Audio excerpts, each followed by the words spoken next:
Hi, everyone, and welcome to another edition of Let's Talk About It podcast. So today, I'm really happy to be sitting down with Craig Elias. Welcome to the podcast, Craig. Thank you very much for having me. Awesome. So I'm really looking forward to unpacking the whole sales secrets. So sales secrets for introverted entrepreneurs. So that's a really interesting topic to a lot of us. So Craig, if you want to, before we dig into that, Craig, if you want to give a bit of background about your experience in this space, and then we'll get into the conversation. Yeah, so I'm going to start off by admitting I'm an extrovert, but just not like an extrovert. I'm like an extrovert's extrovert. Like I am way out on that far end. I started in the hospitality world and ended up getting hired as an inside salesperson for a company selling technology. And when I first went, I was told that don't expect to be in outside sales because we take engineers, we train them for 2 years on product and put them in outside sales. I lasted less than 60 days in that job. Wow. And I got promoted to outside sales. Okay. And shipped off to Edmonton. And then I had this like 16, 17-year track record of just being this golden child who just had this knack of always showing up in the right place at exactly the right time. Right up until I joined a tech firm the day before 9/11. And trying to sell something shortly after 9/11 was super hard. But like always happened, I got lucky. And in less than 6 months, I'm the number 1 sales guy in the entire country. Now, unfortunately, that company was called WorldCom. And 21 days later, they admitted to conducting $11 billion worth of accounting fraud. And nobody would buy from me. And I reflected on all my luck as a sales guy. When was I good? When was I great? And when was I just unstoppable?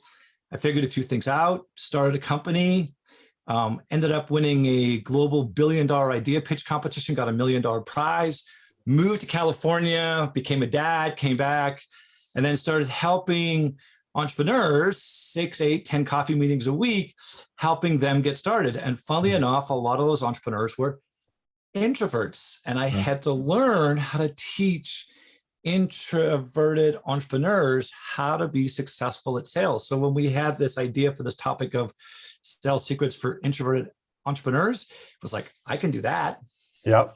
Awesome. Right? Yeah. And similar to yourself, I'm an introvert, and my first job at university was also selling as well, selling life and pensions and savings as a really neat way to bring in money as you come out of university. But then what I quickly realized is that much as you think you have to be loud and outgoing and gregarious, that has a place for sure. What I found in my experience in sales is just working the numbers, just that routine of consistent, ongoing repetition of calling up the leads, following up, calling out, making connections. And as a result of that, really got some really good traction and was, like you said, top performer in my sales team for a number of years, before I then moved into an IT organization and then latterly now an IT consultant. And I love the opportunity now to help entrepreneurs, small businesses know which technology to really grow with, but then also share some of that selling secrets and why selling isn't a bad word. Agreed. And I think one of the things that might be helpful for the audience is maybe defining introverts versus extroverts. So I'm going to ask you a question. I'm going to reverse this for a second. So based on what you've heard or learned or been told, how do you define an introvert from an extrovert? Yeah, so this is really interesting. So my base definition that I always go to is I get energy from reflection, quiet time, alone time, so then I can give that energy back to other people and groups. So it's not to say I don't like speaking in front of large groups and I don't like being around other people. It's just I need time to recharge and reset before unleashing on other people. And it's funny, people talk about Zoom fatigue. I don't get Zoom fatigue. I can do this all day, all day. But there's another definition that I think is worth helping the audience understand. And this is the way that I have learned, especially from the perspective of entrepreneurship, describing an extrovert from an introvert. And an extrovert acts, does something, and as a result of doing something, learns something. So then they act differently. So they either do it more or do it differently as a result. And what happens is those cycles are really quick. Act, learn, act, act, learn, act, act, learn, act. Introverts tend to be much more afraid of making mistakes. They take all this time to learn something. And when they spend all this time learning, they do this little action and they realize they were wrong because it's in the acting that you learn something. Now they're even more risk averse than before. They take even longer to learn for the next piece. So one of the things that I have come to believe is that, yes, in many ways, introverts can be better salespeople than extroverts, but introverts need to learn how to act a little more like an extrovert. If we have a belief or a hypothesis based upon some early research, let's go test that hypothesis. Let's do something to validate or invalidate that before we go on. So whatever we do within these cycles, the only reason that extroverts tend to be more successful than introverts is they get more of these cycles done in the shorter time frame. So if there's 10 mistakes you got to make, extroverts just have a habit of making those mistakes faster than introverts. And that's why, in some respects, people think extroverts are really good salespeople because they've learned to make those mistakes really fast. And sometimes introverts, especially as entrepreneurs, don't like sales as it is. And then they do the learn, act, learn method. Yeah, see, I call it that recharge. I call it that recharge period. Yeah. So it's shortening that recharge period. And that's where I think all of us, introverts or extroverts, have learned the new energy coming from continuous Teams and Zooms meetings. And like you say, you love it. You get so much energy from other people as an extrovert. And then as an introvert, I also get energized from the Zoom meetings. But what I love it, I've learned more and more is that recharge period is much shorter now between meetings because you're jumping from Zoom to Teams to Zoom to Teams all through the day. Yeah. So that like you say, that refresh period is absolutely key. Just to say, shorten as much as possible, and then try new things. Get out there, make new conversations. There's very few. I love the Jeff Bezos analogy. There's very few one-way doors, two-way doors versus one-way doors. It's one-way door is a big decision. Buying a house, buying a car. It's difficult to reverse that decision. But in business, in day-to-day, most of our decisions are two-way. You can typically reverse the decision or course correct it very, very easily.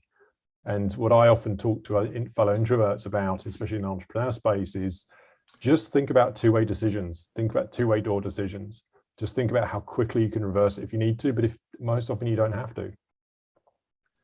And I love the point you made earlier around reflecting on your goals. When you're selling, you were regularly looking back on what worked and what didn't, and then adjusting it. And that's one of the, as a project manager by background, that's one of the first things I talk to entrepreneurs about is when you need to safeguard your funding, have some goals, you need to set those goals and then review them on a weekly, monthly, and a quarterly basis. Don't wait to end of year, because if you wait to the end of the year, it's too late. But if you look at the end of the month, here's where your goals are either working or not working. Do more of what works, do less of what doesn't work.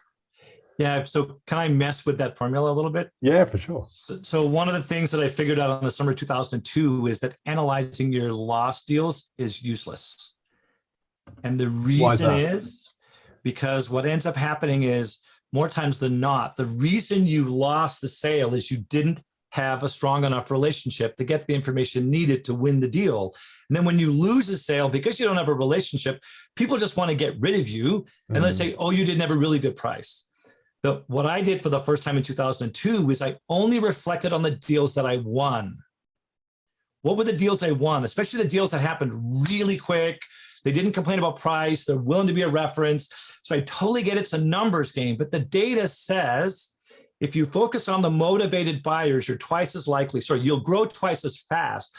But what happens is the reason you won the business was because you had a really good relationship and you learned all the things that you needed to understand to win the deal. And those people care about you. So they tend to be much more honest and candid around why did they choose you? So what was the event that made them unhappy with the status quo is one of those first questions. When did those events happen? So very often there's something that leads up to that event where someone becomes dissatisfied and starts thinking of changing. What made them choose you? We don't ask why questions because why questions make people defensive. Like what made them choose you? And if we listen carefully, what we hear are verbs, and verbs describe the value or the outcome somewhat got by becoming our customer. And now we have a value proposition we can then spoon feed to everybody else we want to go get to. The last question I'm a big believer of is asking, what can we do to make it easier to become our customer? Kurt Lewin talks about force field analysis, driving forces and restraining forces. It's not about creating more driving forces. It's about understanding what prevents people from becoming our customer. How do we understand those barriers or hurdles? And how do we find a way to take them away? BJ Fogg talks, so F-O-G-G is his last name, talks about these things called motivation waves. And one of the secrets for selling is, how do you put the hard part of the sale at the front part of the cycle, not at the back part of the cycle? Because people are really motivated at the beginning part, and that motivation wanes. So part of that secret for introverts is, don't put the hard stuff at the end when they're less motivated. Put the hard stuff at the front end when they're more motivated. Nice. Love it. Can I just rewind? Because you mentioned a really interesting point there around not using the why, because people get defensive. And it's interesting because we're taught, see so much in the Simon Sinek springs to mind, gets the totally why. Great. But so talk to me about why we don't get to the why. Yeah. So we want to understand the why. We just can't ask why. Okay. To be like, why are you doing this podcast from the UK? Why are we doing it in the morning? Why are you wearing blue? Why do you have a jacket on when you're inside? It instantly makes people defensive. So can you convert those questions into a what question? So what makes you wear blue? People say, Craig, what makes you wear the orange golf shirts all the time? Instead of saying, why do you wear orange? It's like, you think of your spouse or kids or parents going, why are you doing that? Instead of saying, what makes you do that? Because when you say what makes you do that, it sounds like you're much more curious and less accusatory. So what questions are really good? And then maybe if sometimes you want to convert that to a how question. How did you decide to pick us? But the what and how questions are way more curiosity focused than accusatory focused. So yes, I agree with Simon. We have our own whys. We want to understand their why.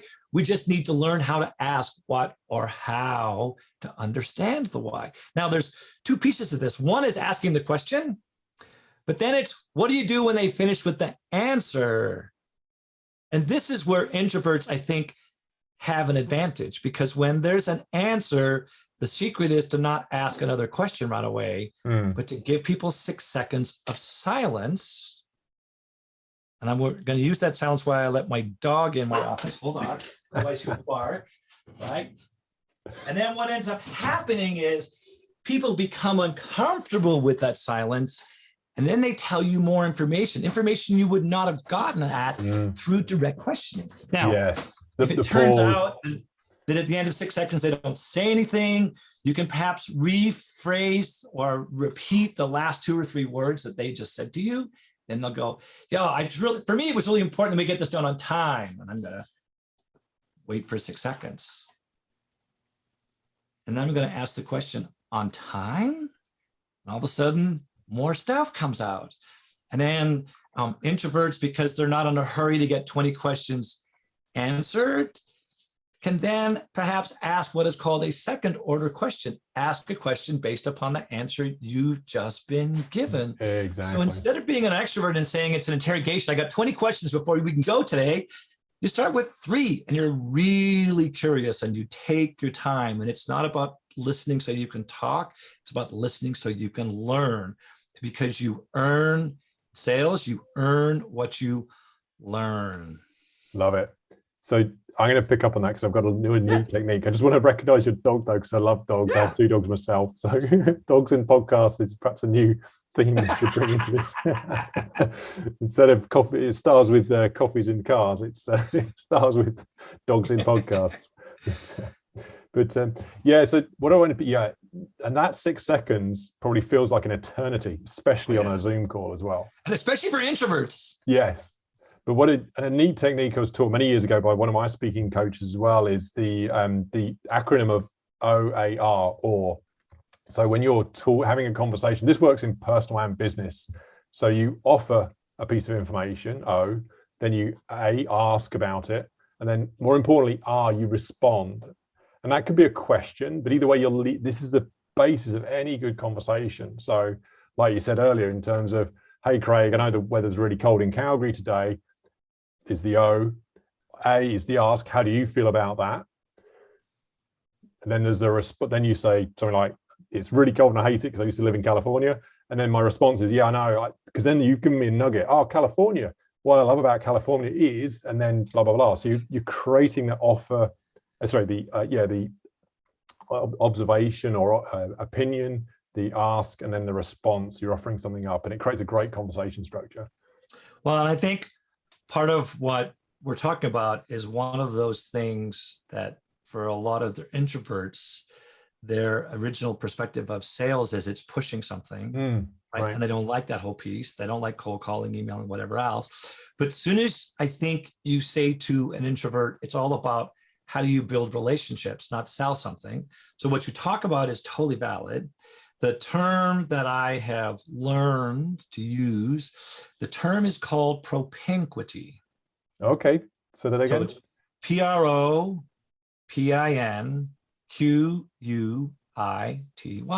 Propinquity. Propinquity is the impact of nearness. Now, the classical definition is geographical or psychological nearness, but it's also a chronological nearness. People that are plus or minus 7.5 years your own age, you tend to have similar things in common. That works really well. The psychological nearness is what do you have an alignment in your aspirations? So how do you want to leave the planet a better place? Your values, what are the things you're not willing to give up in order to be successful? And your interests, the things you do to pass the time. So one of the things that extroverts tend to be good at is they tend to be good at surrendering a little bits of information about themselves in order to get the other person to surrender a little information about themselves. The academic term for this is called the Johari window, Johari, created by two guys, Joe and Harry. And the more you have in common, the stronger that relationship. What introverts can learn to do is they can learn to actually ask questions to let the other person surrender information first. So then they feel more comfortable perhaps surrendering information later. Yes. So I'm a big believer, if you're an introvert, the best time to phone people is Monday morning. Really? Because what are you going to do on Monday morning? You're going to phone that person up. You're going to go, hi, John. It's been a while since we chatted, blah, blah, blah. What did you get up to this weekend? So now that person's saying, oh, I went skiing. Oh, where did you go skiing? And they get to have that conversation. When do you think might be the second best time for an introvert to phone somebody? Tuesday morning or Tuesday afternoon? No, Friday after lunch, because you get to call someone and say, what are your plans for the weekend? Oh, we're going camping. Oh, you camp? Like, where do you go? So that allows you to start this relationship building process based upon propinquity, the things you have in common, that makes people feel more comfortable now as an introvert selling instead of before, because otherwise they feel like they're just pushing rope instead of someone pulling on the thread. And it's all about fostering those kind of relationships. Michael Bosworth, I'm sure you've heard that name, sales trainer for a million years, consultative selling shoves process down people's throats. Because his perspective was that A players had a better process than B players. And if you took an A player, extrovert sometimes, process and gave it to a B player, it would work. It doesn't work. Because what the A players had a really good knack of doing is building relationships. So what ended up happening is after 25 years, Michael Bosworth totally changed his tune. He actually wrote a book called What Great Salespeople Do. It's not about process, it's about the relationship. Yes. Yeah. Right? I love it. It's another way to put it is connection. I do a course mainly for accountants and IT specialists, but also entrepreneurs as well, about becoming a trusted advisor, building that trust with your business relationship, stakeholders, customers. And it's 5 C's, of which the second C is connection.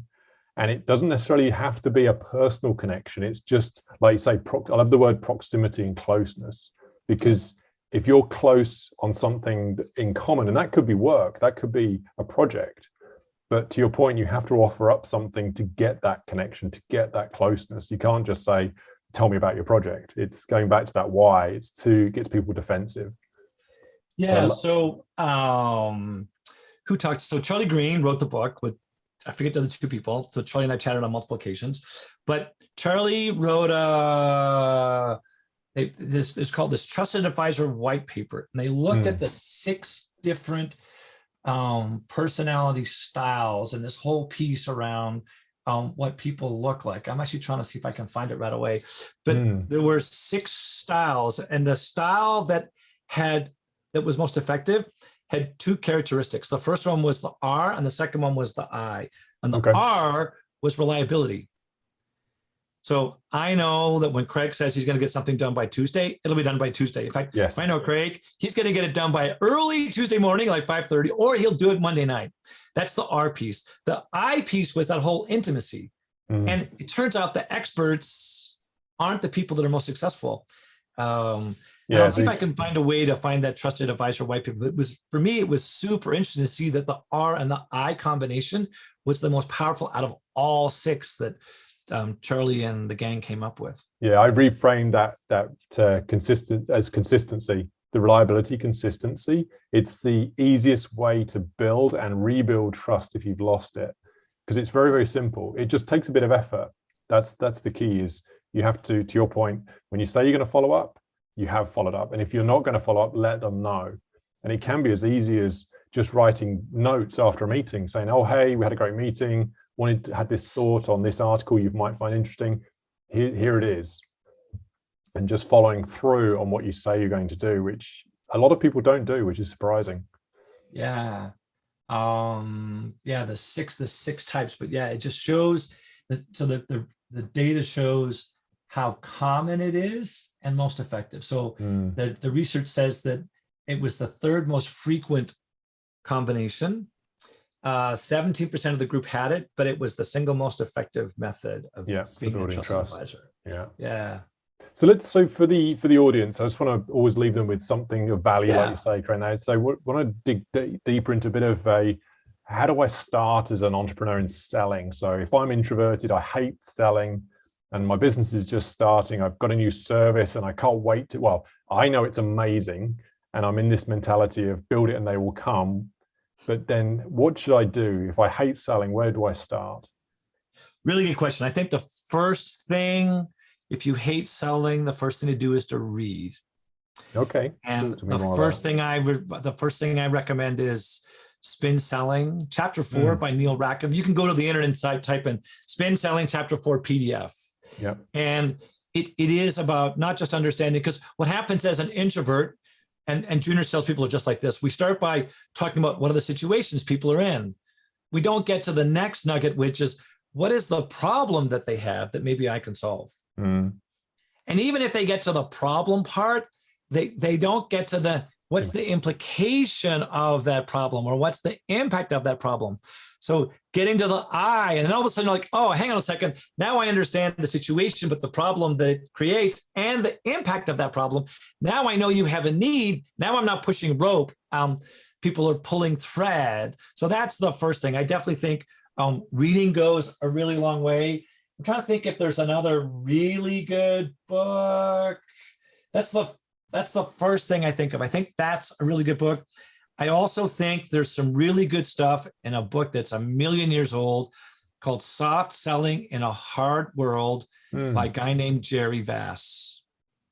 And there's a piece in that book, which Jerry gave me permission like 15 years ago to take an excerpt from his book around a strategy called flanking. Okay.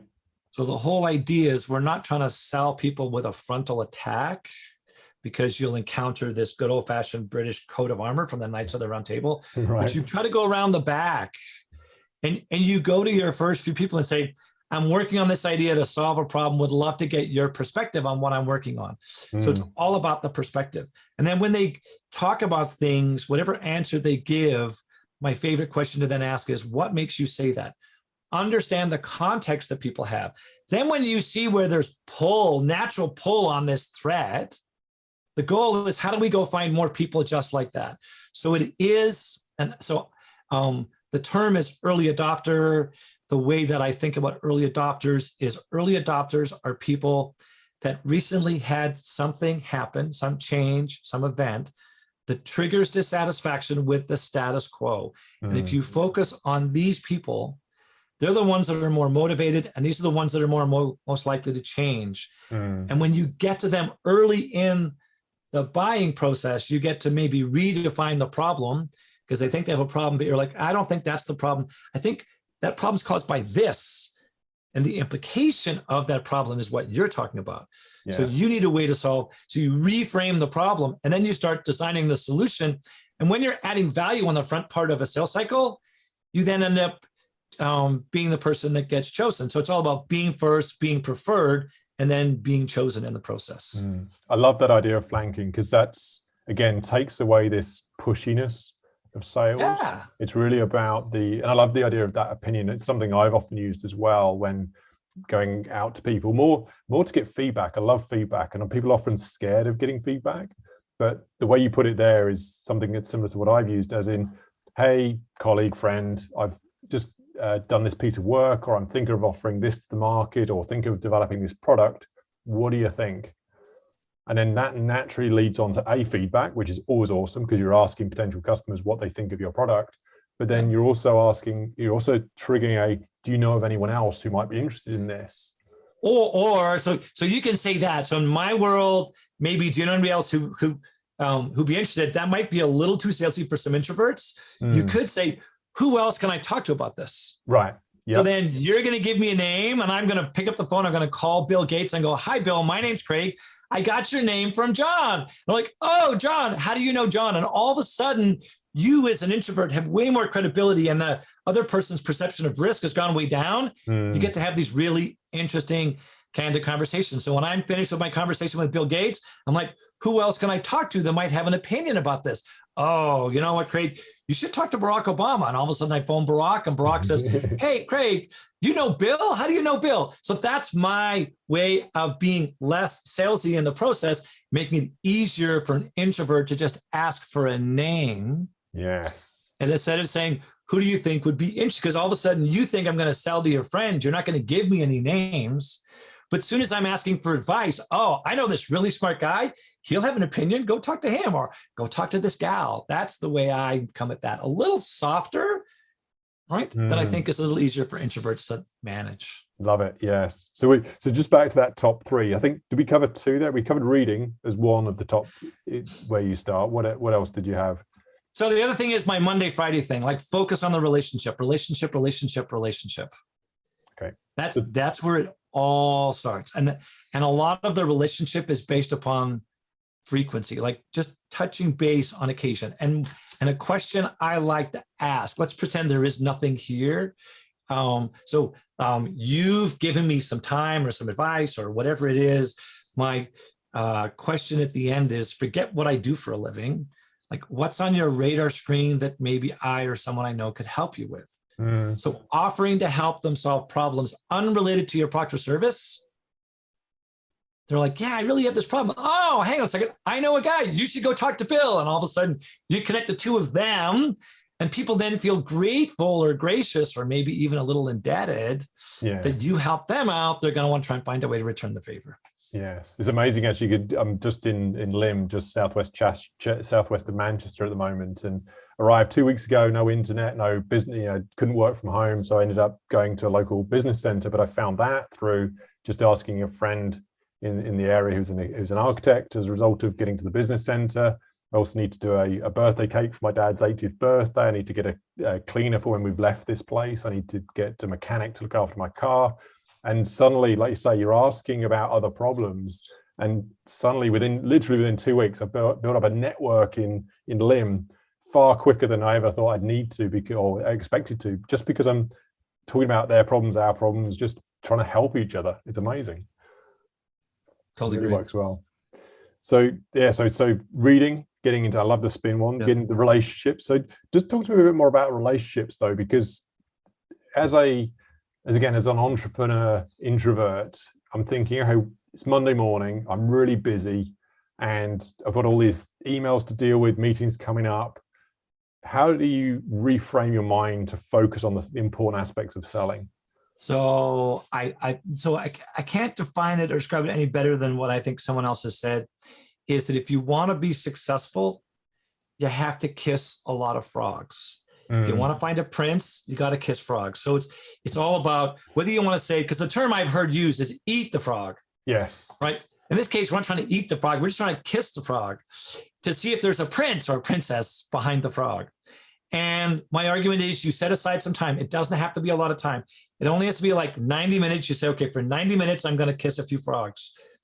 And then the first 2 or 3 are really hard. But when you set aside a dedicated chunk of time, 90 minutes, first 2 or 3 feel really uncomfortable, clunky, but then you begin to get some rhythm and it feels really natural. You get this muscle memory and it works. Then the same thing on the Friday afternoon, after lunch, weekends coming.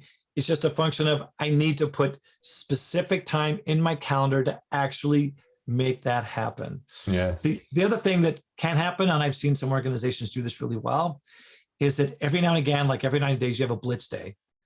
And you take every employee in the organization, and every person in the organization spends 90 minutes as a salesperson on that morning and that afternoon. The goal is because sometimes your employees or partners, whatever, will have some success. And every now and again, just ganging up on this process of sales, you'll learn something in the process that's then transferable, repeatable, and scalable. Love it. So the aspect of that around the 90 minutes, sometimes 90 minutes can be daunting in a busy day. The other way I've used successfully with my clients is just to start with 5 or 10 minutes, just see how far you get, because typically when you start something, to your point there, you start to get into a rhythm, you start to make it easier. So you start with 5 minutes, and before you know it, you're probably doing 15, 20 minutes anyway. But don't be distracted or overwhelmed by a 90-minute necessarily, but just start somewhere. Yeah, I think I want to disagree slightly, only because I think in the first 5 or 10 minutes, you haven't gotten any rhythm yet. It doesn't feel good. It takes, I think if you set aside, if you just make it 30 minutes, the first 15 will be like, oh my God, I'm so bad at this. I suck. I don't want to do it anymore. But I promised somebody in the company, so also telling others you're going to do this, but I'm going to stick it out for 30 minutes. The last 15 minutes, oh, that was easy. Then you're like, okay, I just want to make one more call. It's like, I'm sure these introverts are like this. They tell their kids or whatever, I'll be home in 15 minutes. But 15 minutes is never 15 minutes. Right. There's always one more semicolon missing, or a greater than sign, or there's something missing somewhere. And you're like, oh, I'll just fix this. And the hard part is, for me, I think like that from a sales perspective, like some of these introverts think about this from a product perspective. It's like, oh, one more call. Oh, that guy, I haven't phoned that guy for weeks. Let's phone that guy back and see what happens. Yeah. I think it becomes contagious, but I really think you need, a minimum 30 minutes to get to the point where you begin to feel good about it. Doesn't mean I'm right, just means I have an opinion. Right? And also, I do like the accountability. I like your 30 minutes, but I like the accountability more. Telling someone or writing it down, some commitment, some pushing it out in the universe to say, hey, I'm going to do this, means you're holding yourself accountable to do this. So you start to feel bad when you don't. And as a result, you're more likely to do it. Totally. So I love that accountability. I apply the accountability is one of the first things I do when I'm coming in to meeting a new client or an entrepreneur is who's doing what, who's accountable for what, because having that ownership when you can't do everything. So it's making sure you have the right team in place. Yeah. So one thing, just as we come to the last third of this podcast, we've loads of great conversation, lots to dive into, but one thing I definitely want to pick up, because I've often heard this from a number of the clients I speak to, is they're busy. They have enough work right now for their current team, so they don't see the need to sell. Why would I sell? Because if I get more work, I can't deal with it. So, but then I go through these peaks and troughs of work. I'm busy for 6 months, a year, and then I have nothing. So I then sell like crazy, and I'm busy for 6 months, and then I have nothing. What would your advice around that be? So, first of all, I think it's like a help wanted sign. Okay, talk to me more about that. Yeah, you should have a help wanted sign outside your office or outside your building all the time, because you have no idea when a really good employee is going to walk by the door and say, hey, can I come work for you? Where if you only put the help wanted sign up when you actually need an employee, you only have access to the people that are open to working for you during that time frame. which means you're less likely to find a really good employee in the process. So if I think about employees a little bit like customers, then I'm like, I always want to have my help wanted sign out. I always need to be doing something. And for the most part, if I don't need business, I'm still going to phone people that matter because I want to foster a stronger relationship so that when later on, if I want their business, a stronger relationship actually creates something called transactional velocity. Right, transactional velocity. Things happen faster. So if I've known you for longer, or we've talked more, or have more in common, that when you phone me later, when you really want the business, I'm much more likely to do things sooner than later. So the trough that you're describing, instead of being 6 months long, now may only be 3 months long or 30 days long. So we're not phoning maybe to get business right away. We're phoning to follow up to see if there's a relationship that we can find a way to foster better. But we're always, because the help wanted sign is always there, we're always going to ask the question as part of that follow-up, has anything happened or has anything changed recently that makes what we do more important or more affordable? So yes, we're focused on relationships. We're always going to just poke and go, has anything changed that makes you unhappy with the way you do things?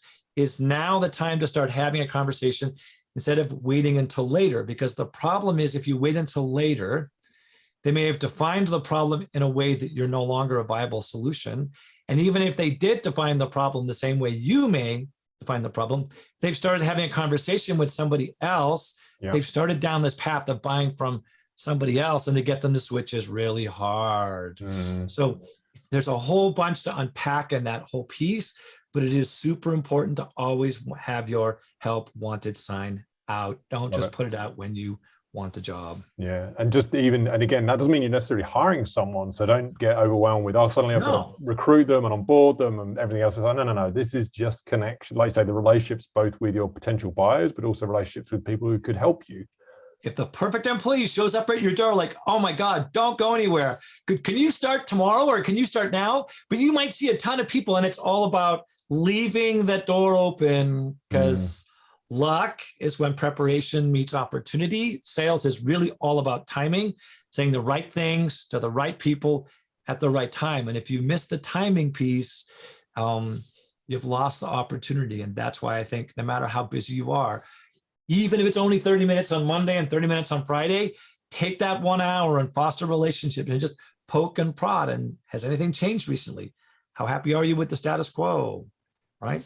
Because otherwise you will miss opportunities by being reactive instead of being proactive. Right. Back to that connection, that intimacy, that relationship is the ongoing thing. So this is awesome. I think we're going to wrap that up because that's a really powerful way to finish the help with our audience there as well. But before we finish up completely though, I just want to regroup on some of the key points I heard here, Craig, and because loads of nuggets, and I'm going to pull out a couple that I saw. Right at the beginning, we were talking about focusing on the wins, not your losses. Focus on what works and tweak that more. And the second one I had there is the questions, but don't focus on the why, because that gets people defensive. Instead use what makes you think that? What makes you say that? Because it's a much more open, less challenging question. The pausing for 6 seconds, the really uncomfortable pause, which is interesting because that'll bring so much more wealth of information your way, having that pause. And introverts, as you mentioned, are really good at doing that. A new word for me as well, propinquity. Did I say that right? Yes. Yeah. Yep, love it. The impact of nearness and that connection, which then leads on to that one of the other points around the relationship as well. To stop and stall relationships never works because, as you mentioned, someone might be going in a different direction. So having that propinquity is that nearness and connection relationship. So you're always keeping up to date with what's going on and what problems they might have.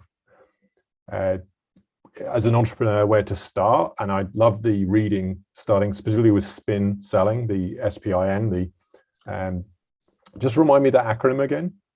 Situation, problem, implication, need.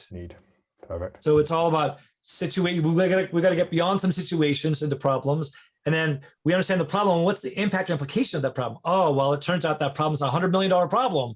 Oh, because originally the problem is like, it's a $10 problem because this thing doesn't work and I got to replace it with something that's $10 instead of $2.